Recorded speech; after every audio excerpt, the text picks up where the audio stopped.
So in this video, I'm going to be taking you through levels of measurement. This is part of the statistics element of the course, and it's at the very heart of which test to select.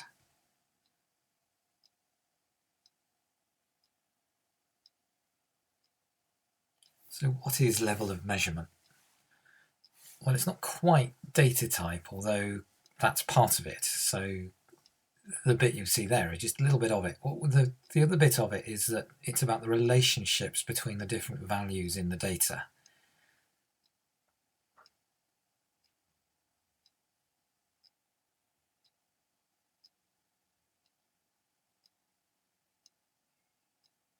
So what are the different levels? Well, there are 4 in total, but you really only need 3, and here they are. So the first one is nominal.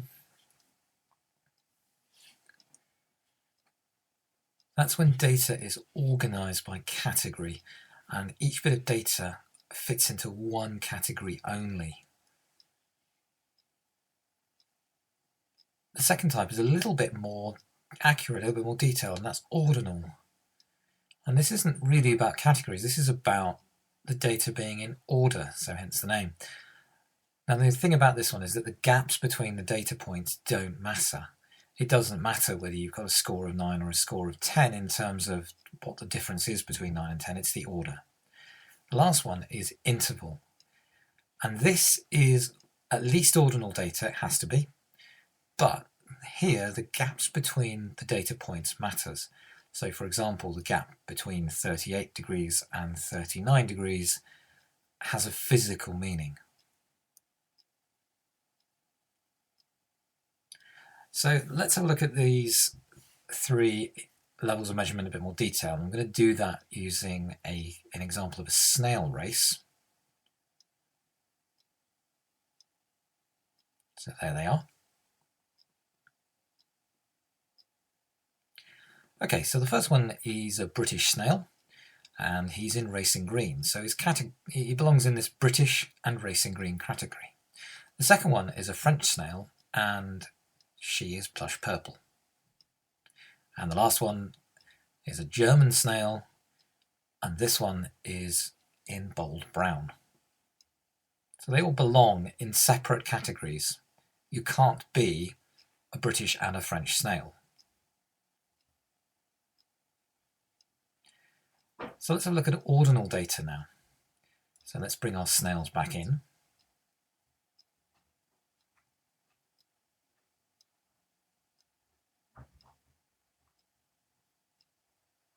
Okay, now ordinal data is about the order of the data. First, second, third, from highest to lowest, from lowest to highest. Well, let's put our green snail first,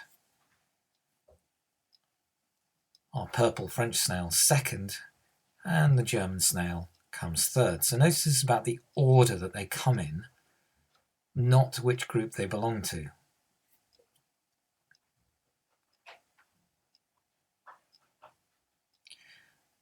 And finally, the last one you need to worry about is interval data.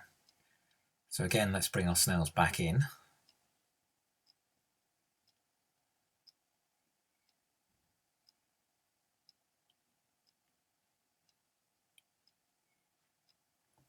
Okay, well, in this case, this has to be at least ordinal, but there's something else as well with it.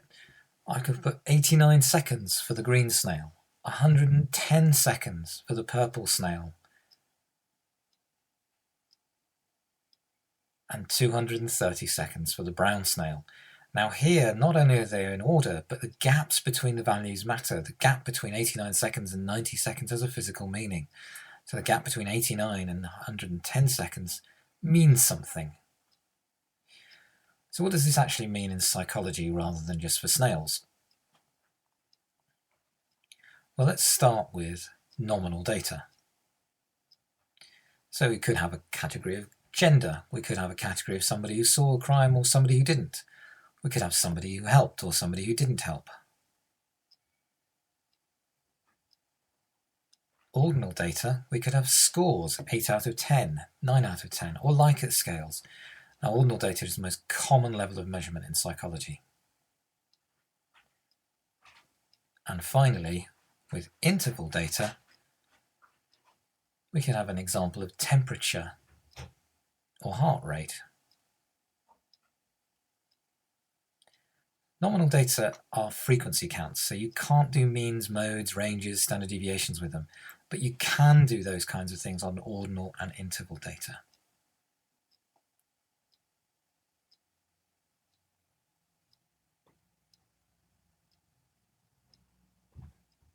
So what do these actually look like in the exam? So nominal data usually turns itself into a table. So there are the categories, type of school, and whether somebody helped or didn't help. Ordinal data are usually scores, so there's the happiness score before treatment and a happiness score after treatment. Interval data, well, this is something like palm temperature, and here we've got two different groups, one of which experienced fear and one of which didn't. So hopefully you can see by this how you can start to identify these three different types of level of measurement.